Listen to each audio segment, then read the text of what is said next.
I think we ought to give peace a chance. I've all week long, even before the memorandum came out, I've heard all the speculation about the agreement, the rank speculation. I've listened to people say, well, I don't like this and I don't like that, and this is in it and it shouldn't be, and this isn't in it and it should be, and if we do this, this is going to happen. And it's all ranks. Should America trust Iran? One U.S. senator says he trusts the Iranian government about as much as gas station sushi, yet he's still urging Americans to give peace a chance. After reading the new U.S. Iran agreement twice, he argues that the deal could lower oil prices, reduce gasoline costs, and reopen one of the world's most important shipping routes. But there's a catch: Iran has only 60 days to prove it's serious about giving up its nuclear ambitions. Will this agreement bring stability to the Middle East, or is it just a temporary pause before another conflict? Watch this powerful Senate speech and decide for yourself. Mr. President, I ask unanimous consent for the following interns from my office to be granted 4 privileges until June 19th, 2026. Nathan Hayes, Bradley Fuselier, Gabby Summerall, and Lucy John. Without objection. Mr. President, Nathan Hayes, to whom I just referred as an intern in my office, he's from Baton Rouge. He's a rising junior at LSU. Lucy John is from Lafayette, Louisiana. Lucy is a rising senior at Tulane. Bradley Fuselier is from Ville Platte. Bradley is a rising senior at LSU, and Gabby Summerall from Monroe is a rising junior at Covenant College. They are interning in my office this summer, and I am glad to have them.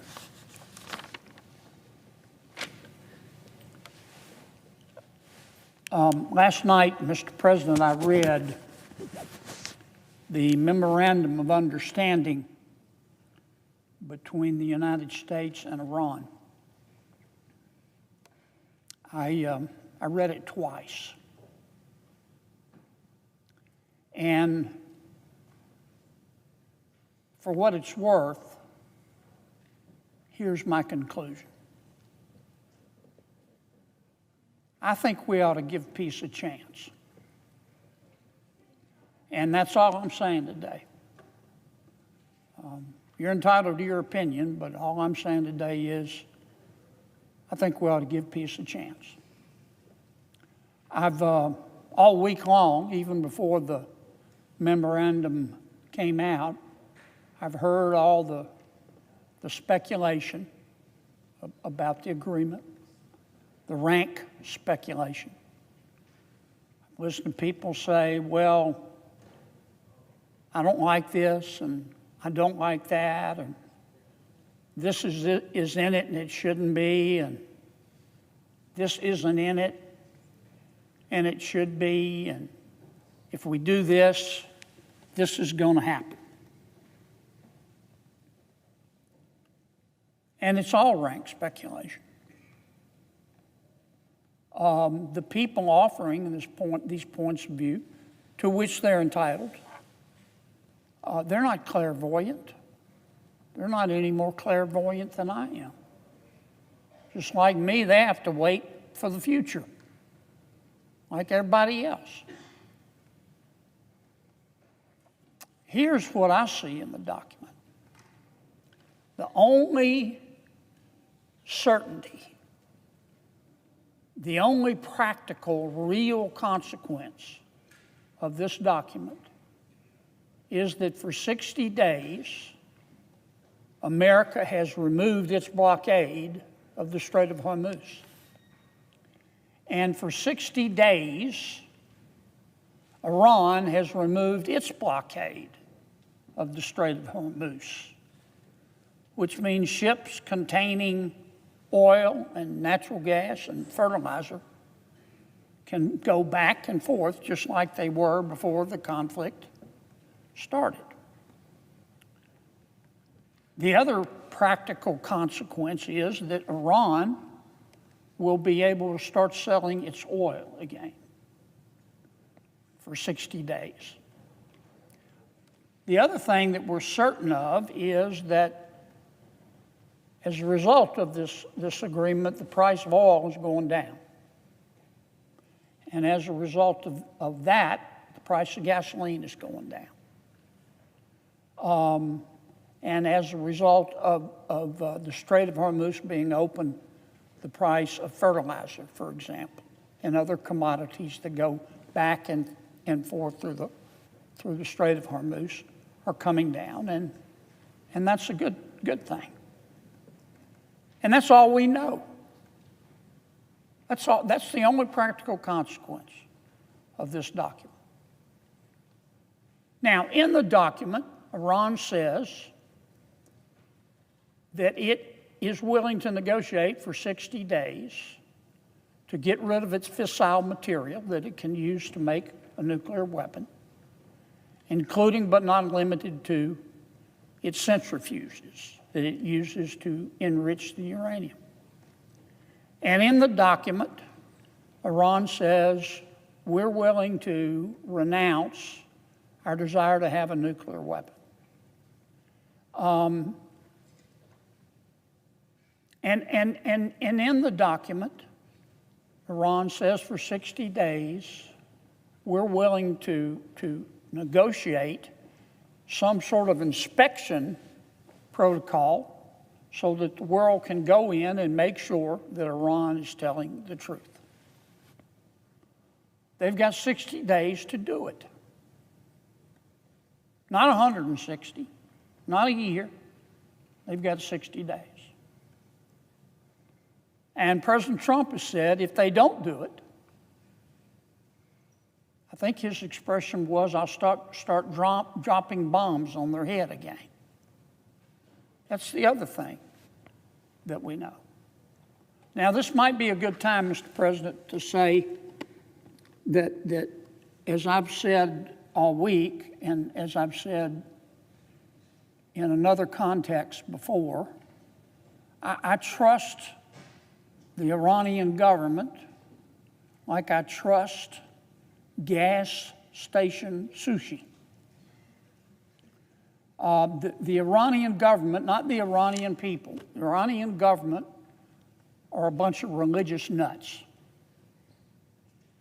Their religion tells them that if you and I or anybody don't agree with all the tenets of their religion, that they want to kill you and hurt you the entire time you're dying. As far as I'm concerned, if your religion tells you in order to be devout you have to kill somebody, you probably ought to get another religion. My experience with the Iranian government, not the Iranian people, is that they lie like they breathe. They lie like fish swim. They learned to lie before they learned to talk. But you know what? They've got 60 days to prove otherwise. 60 days, not 160, not a year. They've got 60 days to prove otherwise. And if they don't prove it, the bombing is going to start again. I heard President Trump say it last night. Big as Dallas, right there on television. They got 60 days. And if they don't do it, if they're jacking me around, I'm going to start bombing again. The other thing that I'm certain of today is that Iran is immeasurably weaker than it was a year ago, than it was before the United States and Israel bombed their nuclear facilities last June and before the conflict that we've watched transpire over the last couple of months. Immeasurably weaker. There are whole swaths of Iran that look like the aftermath of a bar brawl. There are entire regions in Iran that look like something out of Mad Max 4. We have bombed the living bejesus out of them. We haven't destroyed all their missiles, but we've destroyed a bunch of them. We've destroyed their weapons production factories. We've destroyed their entire Navy. We've destroyed a lot of their drones. We have just given them a curb stomping. Hated to do it, but we did what we have to do. The private sector, Iran's got, I don't know how anybody's eating or living in Iran. They've got 70% inflation, huge unemployment. Iran today, and I regret this, but it had to be done. Iran today, its public and private sector, is held together with spit and duct tape. And all the president has done is say, okay, for 60 days, I'm going to give peace a chance and give you a chance to do what you say you're going to do, 60 days. That's it. I hope it works out. I've got my doubts. But the president's taken a big risk here. And he's been roundly criticized by my Democratic friends, which I don't really get. You know, since the conflict started, my Democratic colleagues have been offering bill after bill after bill to stop the conflict and to take the authority away from the executive branch to prosecute it. I don't know how many bills, a squillion. Bill after bill after bill. They haven't passed. But now that the president has done it, the Democrats are unhappy. The New York Times, I was reading the New York Times this morning. I mean, they're just bashing this agreement, which they've been asking for. Now, I don't mean any disrespect, but I discount what's in the New York Times because I know the folks running the New York Times. And the folks running the New York Times hate Republicans as much as the devil loves sin.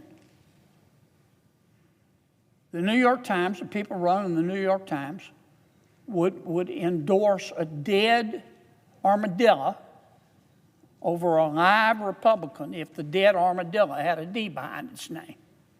That's just the way it is. I get it. They're entitled to their opinion. And the New York Times has been called many things, some good, some bad. They've never been called unbiased. That's just a fact. It goes with the turf. And once again, this is America. You're entitled to your opinion. But I wanted to come down this morning and say, Mr. President, I think we ought to give peace a chance. I think we ought to give peace a chance. It's only 60 days. And we're just going to have to trust the president on this one. But we'll know soon. And I hope it works.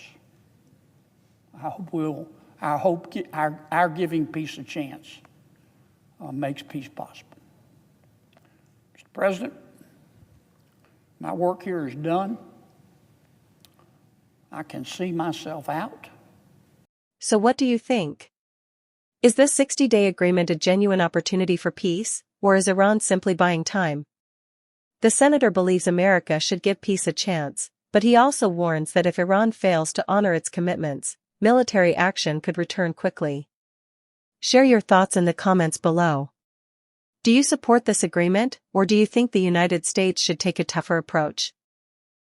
If you found this video informative, don't forget to like, subscribe, and turn on notifications for more breaking political analysis and global affairs coverage.